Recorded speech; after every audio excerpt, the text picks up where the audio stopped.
Assalamualaikum warahmatullahi wabarakatuh. Salam pencerahan. Apa kabar pemirsa TVMU dimanapun Anda berada?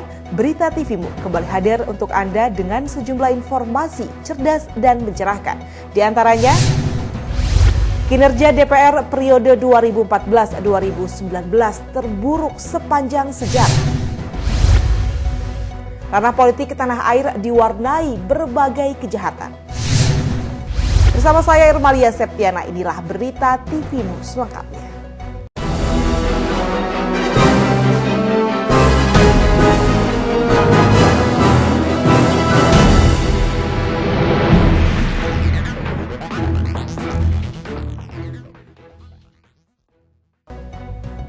Ya, pemirsa, meski dilakoni pimpinan yang baru, Komisi Pemberantasan Korupsi atau KPK harus melanjutkan penanganan perkara yang sudah ada. Selain itu, di bawah kepemimpinan yang baru, KPK diharapkan mampu membangun dan meningkatkan kapasitasnya.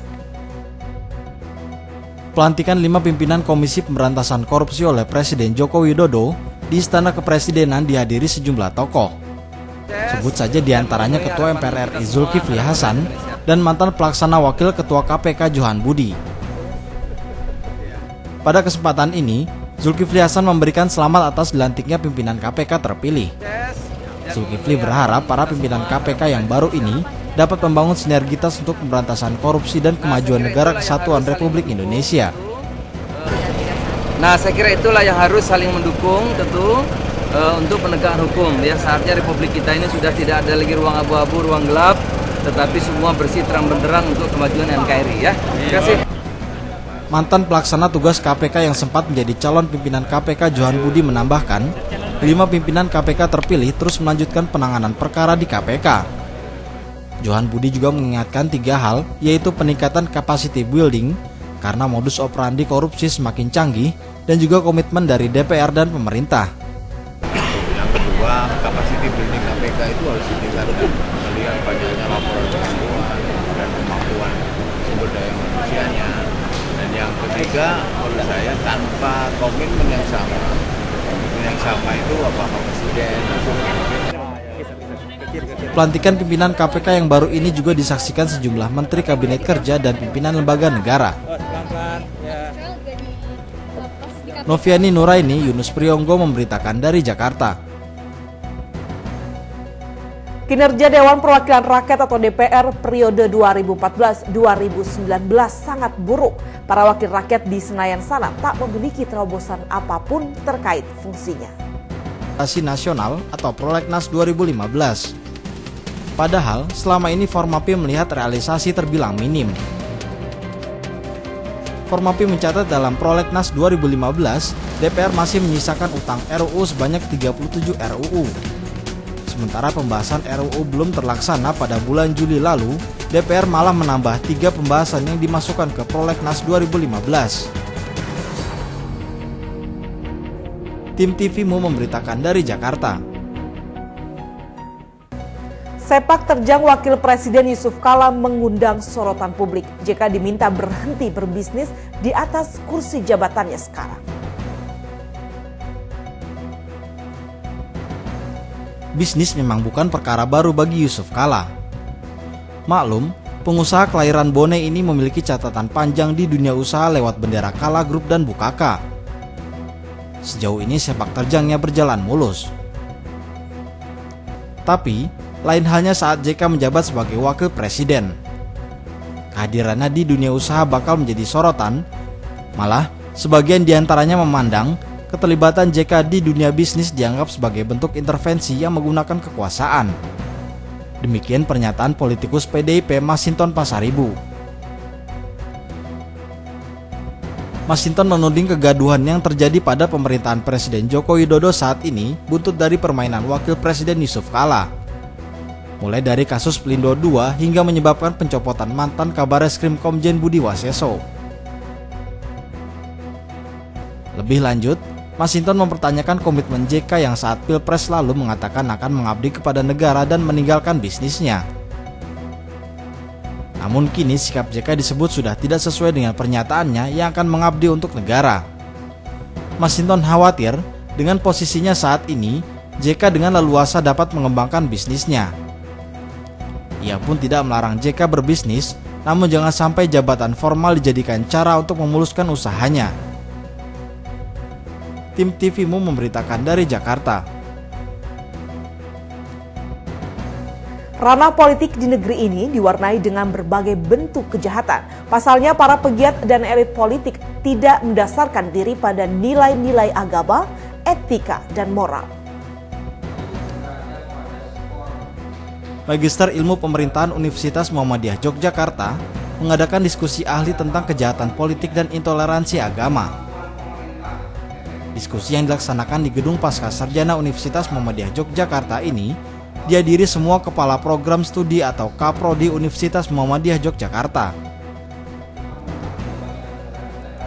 Diskusi ini digelar sebagai bentuk keprihatinan atas maraknya kejahatan politik di negeri ini, mulai dari praktik korupsi para pejabat, elit partai maupun elit politik hingga money politik yang melibatkan masyarakat banyak. Zuli Qadir selaku pengamat politik dan Kaprodi Magister Ilmu Pemerintahan UMY mengatakan, adanya transaksional politik yang sangat luar biasa untuk mendapatkan kursi kekuasaan merupakan bentuk-bentuk kejahatan politik yang terjadi di negara Indonesia saat ini. Zuli menambahkan, Indonesia harus mampu menyelesaikan kejahatan politik yang terjadi mulai dari dalam struktur kekuasaan. Ya, dimulai dari orang yang ada di dalam struktur kekuasaan, ada yang ada dalam partai politik, lalu ada dalam birokrasi dan juga perguruan tinggi serta masyarakat. Itu harus bersama-sama, tidak bisa hanya satu kelompok saja, tetapi harus bersama-sama. Selanjutnya Zuli menambahkan, kejahatan politik dapat terjadi karena orang berpolitik di Indonesia tidak mendasarkan diri pada nilai-nilai etika, baik agama, pemerintahan hukum, dan etika sosial. Isfi Iswari Nilakandi, Asrul Sabtono memberitakan dari Yogyakarta. Pilkada serentak 9 Desember 2015 kemarin meninggalkan banyak perkara. Jumlah perkara dari hasil pilkada serentak di kabupaten atau kota telah mencapai lebih dari 100 perkara. Namun, ini masih di bawah prediksi simulasi Mahkamah Konstitusi sebanyak 300 perkara. Dalam RUU Pilkada terbaru mengamanatkan Mahkamah Konstitusi menangani sengketa pilkada. Mahkamah Konstitusi atau MK telah memulai membuka pendaftaran perselisihan hasil pemilihan kepala daerah sejak 16 Desember 2015 kemarin hingga 22 Desember 2015. Menurut Ketua Komisi Pemilihan Umum atau KPU Husni Kamil Manik, sampai saat ini sudah ada lebih dari 100 perkara yang diajukan ke Mahkamah Konstitusi, namun masih 30% dari prediksi Mahkamah Konstitusi yang mencapai 300 perkara. Penambahan perkara yang diregistrasi dari daerah ya, sekarang sudah melampaui 100 perkara. Tapi ini masih di bawah prediksi-prediksi yang ada ya. Bahkan simulasi MK itu mencapai 300. Nah, artinya sekarang masih di angka 30%-an. Husni pun menambahkan untuk 5 daerah yang tertunda pelaksanaan pilkada serentaknya, saat ini masih mengikuti proses persidangan di pengadilan, di mana kasus tersebut ada yang masih diproses di PT UN dan ada pula yang sudah sampai Mahkamah Agung. Noviani Nuraini, Yunus Priyonggo memberitakan dari Jakarta. Indonesia gandeng sejumlah negara guna memajukan perdagangan. Ikuti berita selengkapnya setelah jeda berikut ini.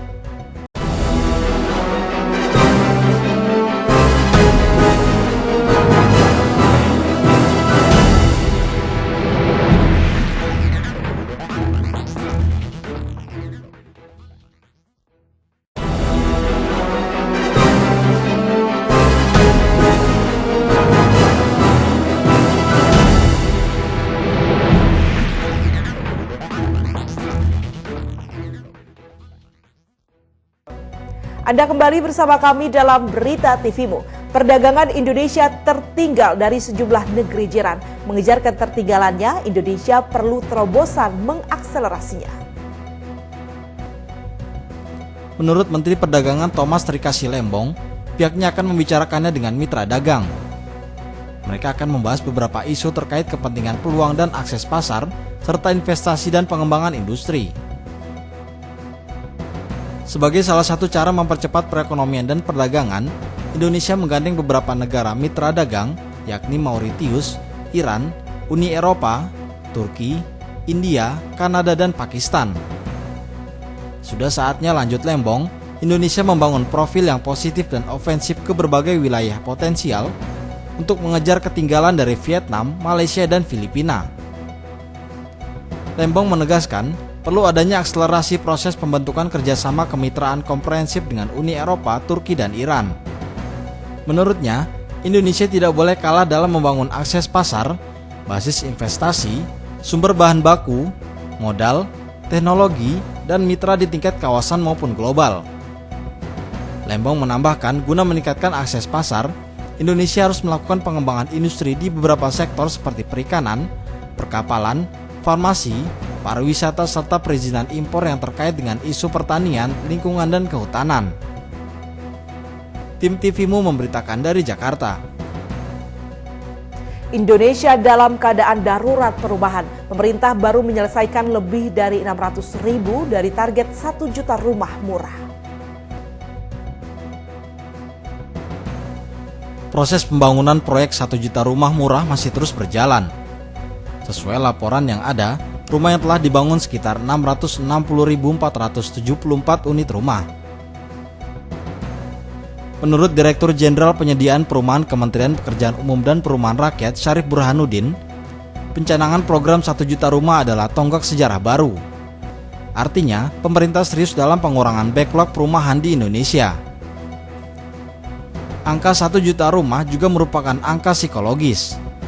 Dengan begitu diharapkan masyarakat dan seluruh pemangku kepentingan bidang perumahan menjadi sadar bahwa Indonesia dalam keadaan darurat perumahan. Dari data Badan Pusat Statistik, jumlah backlog perumahan diperkirakan sekitar 13,5 juta. Data Real Estate Indonesia menyebutkan sudah 15 juta unit rumah. Sedangkan kebutuhan rumah per tahun sekitar 800.000 unit. Tanpa campur tangan pemerintah, kata Syarif, maka jumlah kekurangannya akan terus meningkat setiap tahun. Pelaksanaan program 1 juta rumah di lapangan tentunya tidak dapat dilaksanakan oleh satu kementerian saja, melainkan juga dilaksanakan sejumlah kementerian lintas sektoral, para pengembang perumahan, pengusaha melalui program Corporate Social Responsibility atau CSR, maupun masyarakat sendiri secara swadaya. Tim TVMU memberitakan dari Jakarta. Beralih ke berita lain, pemirsa, jenazah Kapten Penerbang Dwi Cahyadi, kopilot yang tewas dalam musibah jatuhnya pesawat T501 Golden Eagle di Yogyakarta, dimakamkan di Taman Makam Pahlawan Kusuma Negara, Yogyakarta. Adapun Letkol Penerbang Marda Sarjono, sang pilot, dimakamkan di tanah kelahirannya, Madiun. Pemakaman Kapten Penerbang Dwi Cahyadi dilaksanakan di Landasan Udara Adi Sucipto. Ingin melanjutkan pendidikannya ke Jerman. Anaknya itu pendiam, bagus gitu. Berbakti. Oh, berbakti sekali orang. Dia rencana kalau habis naik pangkat mau sekolah ke Jerman gitu. Aku mau sekolah ke Jerman 2 tahun gitu. Mungkin Allah sudah menghendaki begitu. Ya, mudah-mudahan aja anak saya itu ya dapat tempat yang bagus, diterima oleh Allah Subhanahu wa Ta'ala dengan baik. 5 tahun serta Ian berusia 2 tahun. Adapun rekannya Letkol Penerbang Marda Sarjono, sang pilot, dimakamkan di tanah kelahirannya, Madiun, Jawa Timur. Isfi Iswar nilai Pesawat tempur TNI Angkatan Udara jenis T501 Golden Eagle mengalami kecelakaan di udara dan jatuh ketika melakukan atraksi dalam acara pameran Dirgantara di Bandara Adi Sucipto, Yogyakarta. 2 pilot tewas dalam kejadian tersebut.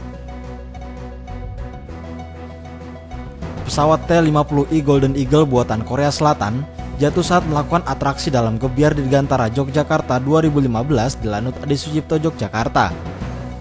Pesawat terjatuh saat sedang melakukan atraksi dalam acara HUT Sekolah Penerbang ke-70.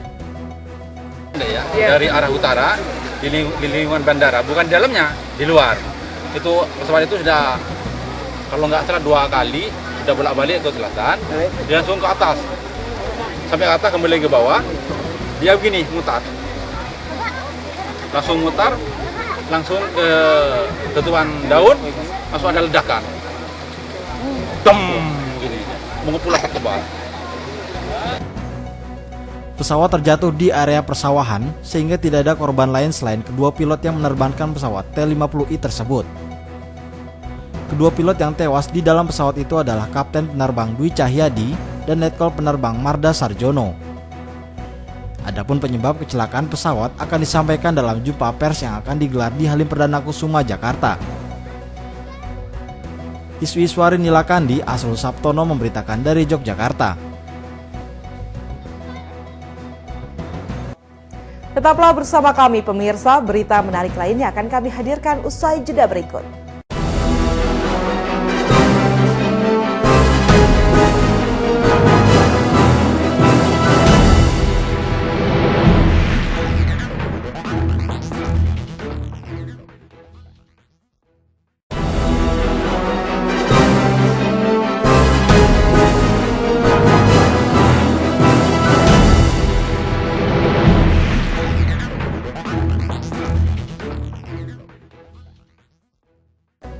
Terima kasih pemirsa, Anda masih bersama kami dalam Berita TVmu. Pemirsa, sejumlah warga asal Sumatera Barat yang tergabung dalam gerakan 1000 Minang atau Gebu Minang menggelar milad ke-26. Pada perhelatan ini, pengurus Gebu memberikan penghargaan kepada masyarakat berdarah Minang dalam pengabdiannya bagi Indonesia. Acara ulang tahun Gebu Minang berlangsung selama 2 hari, masing-masing di Pusat Dakwah Muhammadiyah pada Sabtu 19 Desember 2015, kemudian keesokan harinya milad dilanjutkan di Hotel Balairung. Pada kesempatan ini, Gebu Minang memberikan penghargaan kepada 8 orang yang berasal dari Minang yang telah mengabdi dan berjasa kepada rakyat Sumatera Barat dan Indonesia. Seorang diantaranya adalah Tengku Muhammad Syafi'i, pendiri Ruang Pendidik Indonesia Netherlands School di Kayu Tanam, Sumatera Barat pada 1926 silam. Pemberian penghargaan ini sebagai wujud Gebu Minang melawan lupa kepada pendahulu yang berjuang untuk Indonesia. Menurut Sekjen Gebu Minang, Yulianto Syahyu, organisasinya ini diharapkan mampu menjadi wadah atau tempat mempersatukan orang Padang di seluruh Indonesia. Sebagaimana yang rekan-rekan ketahui tadi, untuk tahun ini kita memberikan penghargaan kepada 8 orang, nama-nama sebagaimana yang telah kami sebutkan tadi. Ini adalah bagian daripada sebagai bentuk penghargaan kami kepada tokoh-tokoh yang telah berjasa kepada masyarakat Minang dan bangsa Indonesia. Lebih dari itu, Yulianto juga berharap masyarakat Minang bisa lebih memperlihatkan andalnya untuk kepentingan bangsa dan negara Indonesia. Rion Monza, Trio Prasetyo memberitakan dari Jakarta. Selain memberikan penghargaan kepada warga Minang yang berjasa bagi bangsa Indonesia, Gebu Minang juga memberikan beasiswa bagi anak-anak yang tidak mampu. Pemberian beasiswa ini mereka salurkan lewat lembaga zakat, infak, dan sedekah, serta program Dana Abadi Minang Internasional atau DAMI. Ermansyah Jamin Datuak Tan Maliputi, Ketua Umum Gebu Minang, mengatakan, acara ini bukan hanya untuk memberikan penghargaan yang berjasa bagi rakyat Sumatera Barat dan Indonesia, tetapi juga memberikan beasiswa bagi anak yang kurang mampu lewat lembaga zakat, infak, dan sedekah atau LAZ yang dibentuk Gebu Minang. Terbentuknya LAZ ini, Ermansyah berharap dapat mengatasi masalah dan membantu anak yang kurang mampu dalam pendidikan. Lebih lanjut, Ermansyah meminta masyarakat Minang dapat saling bahu-membahu untuk pembangunan bangsa Indonesia dan masa depan yang lebih baik bagi rakyat Minang. Karena banyak yang dilaksanakan oleh Gebu Minang, terutama badan-badan yang sudah dibentuk seperti LAS, Lembaga Zakat, Infak, dan Sedekah, supaya itu bisa mendapatkan respon dari masyarakat Minang, baik di rantau maupun di ranah. Begitu juga dengan program DAMI, Dana Abadi Minang Internasional, yang sampai sekarang sudah dapat kami kumpulkan lebih kurang 300 juta untuk membiayai anak-anak yang tidak mampu untuk melanjutkan sekolah. Selain itu, Ermansyah Jamin mengatakan Gebuminang telah membentuk program Dana Abadi Minangkabau Internasional atau DAMI. Program ini bertujuan untuk dapat menyatukan dan bisa menjangkau orang Minang yang ada di seluruh dunia dan kedepannya bisa menjadi wadah internasional. Rion Monza, Trio Prasetyo memberitakan dari Jakarta. Pemirsa, berita tadi menutup jumpa kita kali ini. Saya Irmalia Septiana beserta kru yang bertugas pamit undur diri dari hadapan Anda. Salam pencerahan. Wassalamualaikum warahmatullahi wabarakatuh.